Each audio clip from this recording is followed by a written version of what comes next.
एक ऐसी जगह जिसके बारे में कहा जाता है कि वो अटलांटिक ओशन और ओजोन लेयर से भी ज़्यादा पुरानी है। इस जगह पर ऐसी एंशिएंट चीज़ें रहती हैं जिसके बारे में हमने सिर्फ कहानियों में सुना है। ऐसी जगह जहाँ के रहने वाले लोग रूल्स को फॉलो करते हैं ताकि वो एंशिएंट चीज़ें उनको तंग ना करें। मैं बात कर रहा हूँ one of the oldest places of earth की, यानी कि एपेलेशियन mountains.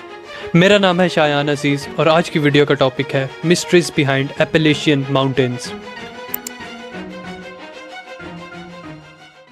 Appalachian mountain range start होती है कनाडा के नॉर्थ में न्यूफाउंडलैंड से और ख़त्म होती है नॉर्थ अमेरिका के सदर्न पार्ट अलाबामा में। यह माउंटेन रेंज अमेरिका के one of the longest mountain ranges में से एक है, अबाउट 1500 माइल्स या 2400 किलोमीटर्स लॉन्ग।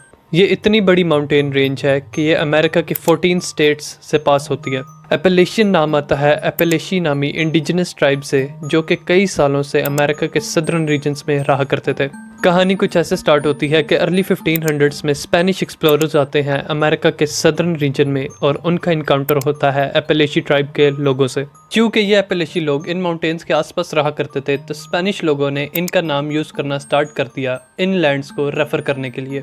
मिड 1500 में जब ये स्पेनिश लोग नॉर्थ की तरफ गए तो उन्होंने देखा कि यह माउंटेन रेंज काफ़ी लंबी है और उन्होंने इस पूरी माउंटेन रेंज का नाम रख दिया एपेलेशी माउंटेन रेंज। टाइम के साथ एपेलेशी नाम चेंज हुआ एपेलेशियन में और इस जगह का नाम पड़ा एपेलेशियन mountains. Appalachian mountain range 480 million साल पहले फॉर्म हुई थी, यानी अटलांटिक ओशन से भी पहले।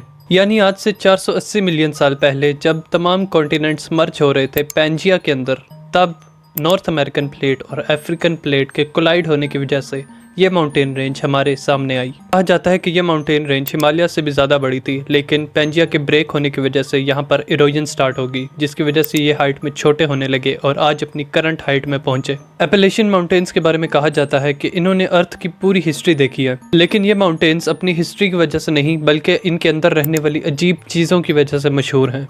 इन रीजन्स और माउंटेन्स के आसपास हज़ारों सालों से इंडिजिनस ट्राइब्स रहा करते थे, जैसे कि चेरोकी ट्राइब जो कि सदर्न एपेलेशियंस में रहा करते थे, शाउनी ट्राइब सेंट्रल एपेलेशियन में, इकरस ट्राइब नॉर्दर्न एपेलेशियंस में, लेनापी ट्राइब मिड अटलांटिक एपेलेशियन रीजन में और सिनिका और मोआक ट्राइब नॉर्थ के डीप फॉरेस्ट में रहा करते थे। ये सब ट्राइब्स एक दूसरे से बहुत ही डिफरेंट थे, यानी कि इन सब की डिफरेंट ट्रेडिशंस थी और डिफरेंट बिलीफ्स थे, लेकिन इन सब में एक बात कॉमन थी। इन सब ट्राइब्स का मानना था कि इन माउंटेन्स में बहुत ही एंशिएंट और पावरफुल बीइंग्स रहते हैं। वो ये तक कहते थे कि ये माउंटेन्स बहुत ही ज़्यादा सेक्रेड हैं और ये माउंटेन्स जिंदा हैं, यानी कि इन माउंटेन्स को पता था कि आसपास क्या हो रहा है और वो लोगों को अपने अंदर आने से मना करते थे। इन सब ट्राइब्स में ऐसी क्रीचर्स का जिक्र था जो कि इन माउंटेन्स में रहा करती थी, जैसे कि उक्तीना। चिरोकी ट्राइब के लोग उक्तीना के बारे में बात करते थे कि एक मैसिव हॉर्न सर्पेंट था, यानी कि सींगों वाला सांप जो कि दरख्त के ट्रंक जितना वाइड था। इस सर्पेंट के फोरहेड पर एक क्रिस्टल था जिसको उलुन साती कहते हैं। उन ट्राइबल लोगों का मानना था कि ये सर्पेंट डीप माउंटेन्स और रिवर बेड्स में रहता है। इन लोगों के मुताबिक जब भी कोई इंसान इन जंगलों में जाता था और उसका सामना इस सांप से होता था तो उसके अंदर ये डिज़ायर पैदा होती थी कि वो इस क्रिस्टल के पास जाए। जैसे ही लोग उस क्रिस्टल के पास जाते थे तो वो सांप इनको खा जाता था। उनका मानना था कि उनका सबसे ज़्यादा पावरफुल शामन, जो कि एक स्पिरिचुअल लीडर होता है, वो ही इस सर्पेंट को फेस कर सकता है। उनका यह भी मानना था कि जो कोई इंसान भी इस क्रिस्टल को हासिल कर ले उसके पास सुपर नेचुरल पावर्स आ जाती हैं। चिरोकी ट्राइब में नुन यूनोवी यानी स्टोन मैन नामी एक क्रीचर का भी जिक्र है। इन लोगों के मुताबिक ये एक कैनिबल मॉन्स्टर है जिसकी स्किन एक पत्थर जितनी टफ है और इसको मारना इम्पॉसिबल है। ये लोग एक और क्रीचर की बात करते हैं जिनको यूनवी सुन्सदी कहा जाता है, यानी कि लिटिल पीपल। इन लोगों के मुताबिक ये बहुत ही छोटे छोटे क्रीचर्स होते हैं जिनकी हाइट हमारे घुटनों से भी छोटी होती है। ये बहुत ही चालाक और अनप्रिडिक्टेबल होते हैं। अगर कोई इंसान जंगलों में ड्रमिंग की आवाज़ सुने तो वो समझ जाए कि यूनवी सुन्सदी लोग आसपास हैं और इनसे बचने के लिए एक रूल फॉलो किया जाता था कि अगर कभी आपका इनकाउंटर इनके साथ हो तो आप 7 सालों तक इनके बारे में बात नहीं करेंगे, वरना मिस फॉर्चून आपको फॉलो करेगी। हर इंडिजिनस ट्राइब में मुख्तलिफ स्पिरिट्स का भी जिक्र है जिनको ननी ही कहा जाता है। ट्राइबल लोगों के मुताबिक ये इमोर्टल स्पिरिट पीपल हैं जो कि माउंटेन्स और रिवर्स के अंदर रहा करते हैं। ये इनविजिबल होती हैं और ये तभी नज़र आती है जब इनकी अपनी मर्जी होती है नज़र आने की। चिरोकी लोगों के मुताबिक ये स्पिरिट्स ख़तरनाक नहीं थी होती, बल्कि भटके हुए लोगों को रास्ता बताती थी और विलेजेस को आने वाले ख़तरे के बारे में पहले से ही बता देती थी। लेकिन वो लोग जो इनको फॉलो करते हुए डीप जंगल में चले जाते थे वो कभी वापस नहीं थे आते। इस तरह की और बहुत सी स्टोरीज इन ट्राइब्स में जनरेशन से पास होती हुई आई हैं। अगर हम 20th सेंचुरी की बात करें तो वो लोग जो कि इन माउंटेन्स के आसपास रहते हैं उनका दावा है कि उनको इन माउंटेन्स से खौफ आता है और उन्होंने ऐसी चीज़ें देखी हैं जो कि नहीं होनी चाहिए, जैसे कि द ब्राउन माउंटेन लाइट्स। बहुत से लोगों ने रिपोर्ट किया है कि जब वो नॉर्थ कैरोलिना में ब्राउन माउंटेन के पास से गुजरते हैं तो उनको एक लाइट नज़र आती है जो कि ज़मीन से निकलती है। वो लाइट फिर एक लाइट से बहुत सी लाइट्स में स्प्लिट हो जाती है और फिर गायब हो जाती है। इसके अलावा बहुत से ट्रक ड्राइवर्स ने इस बात को रिपोर्ट किया है कि जब भी वो ब्लू रिज पार्कवे के पास से गुजरते हैं तो उनको एक यंग लड़की खड़ी हुई नज़र आती है जिसने पुराने ज़माने के कपड़े पहने होते हैं और वो लिफ्ट मांग रही होती है। वो लोग जो कि उसको लिफ्ट देने के लिए रुक जाते हैं, उनके मुताबिक वो लड़की उनको एक एड्रेस पर छोड़ने का कहती है और जब वो लोग उसको गाड़ी में बिठाते हैं तो वो बीच रास्ते में ही गायब हो जाती है। इसलिए वहाँ के लोग कहते हैं कि अगर आपको रात के वक्त कोई इंसान लिफ्ट मांगता हुआ नजर आए तो इसके लिफ्ट मत दीजिए, क्योंकि वो इंसान के रूप में कोई और चीज़ होती है। इसके अलावा मुख्तलिफ हाइकर्स एक जेट ब्लैक फिगर डिस्क्राइब करते हैं जिसको द ब्लैक स्टिक मैन कहा जाता है। वो लोग जिन्होंने इस क्रीचर को देखा है वो कहते हैं कि ये एक बहुत ही लंबा, पतला और जेट ब्लैक फिगर है जो कि जंगल में खड़े होकर सिर्फ आपको देखता है।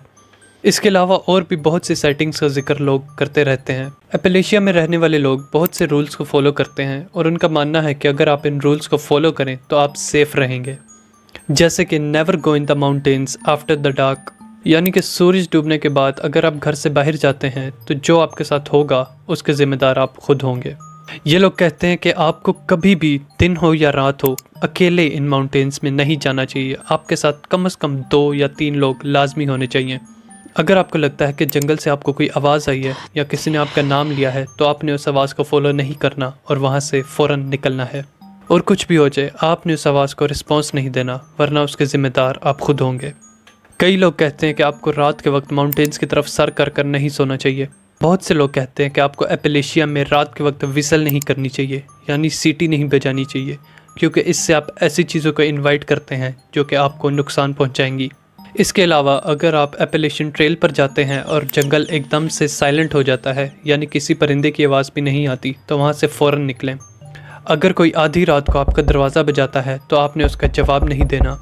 और भी बहुत से ऐसे रूल्स हैं जो कि सदियों से चलते हुए आ रहे हैं और लोग उनको फॉलो करते हैं और कभी उनको क्वेश्चन नहीं करते। पूरे नॉर्थ अमेरिका में सबसे ज़्यादा लोग एपेलेशिया के रीजन में ही गायब होते हैं। जितने भी लोग यहाँ पर गायब होते हैं उन सब के गायब होने के पीछे एक कॉमन पैटर्न होता है। लोकल्स के मुताबिक ये सब वो लोग होते हैं जो कि रूल्स को फॉलो नहीं करते और सुपर नेचुरल चीज़ें इनको अपने साथ माउंटेन्स में ले जाती हैं। बहुत से लोग कहते हैं कि इन माउंटेन्स में स्किन वॉकर्स रहते हैं, बिग फुट रहते हैं, लिजर्ड मैन रहते हैं और भी बहुत सारे क्रीचर्स।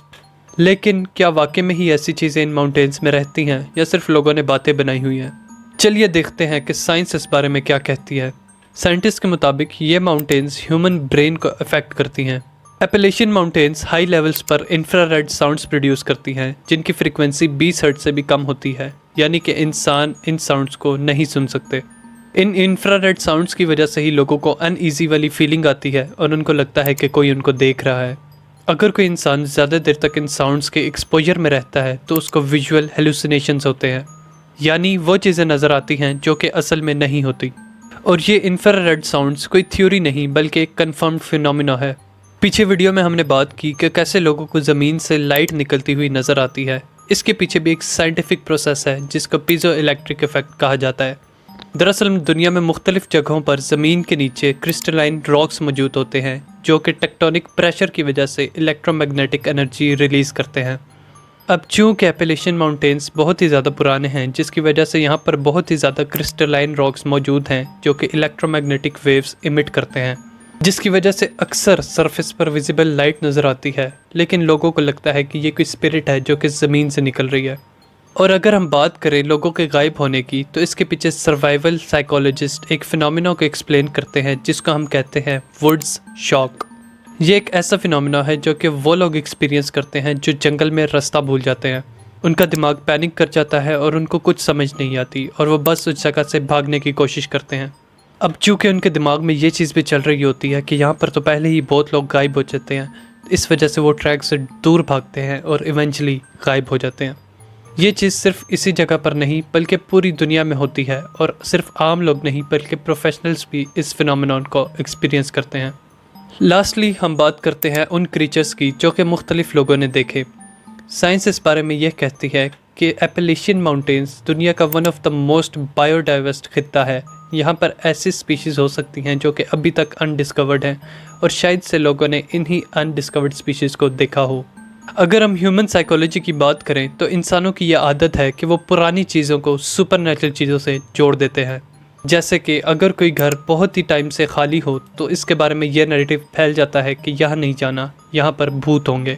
अब चूँकि ये माउंटेन्स बहुत ही एंशंट हैं और शुरू से ही मौजूद हैं, इस वजह से लोग इनको मिस्ट्रीज़ और सुपरनेचुरल फिनोमेनन से जोड़ते हैं। वजह कोई भी हो, सदियों से इस खित्ते के बारे में कहानियाँ पास डाउन होती हुई आई हैं, और लोग आज भी वहाँ पर रहने के लिए रूल्स फॉलो करते हैं। आपकी इस जगह के बारे में क्या राय है? Do let me know in the comments below. Take care and thank you.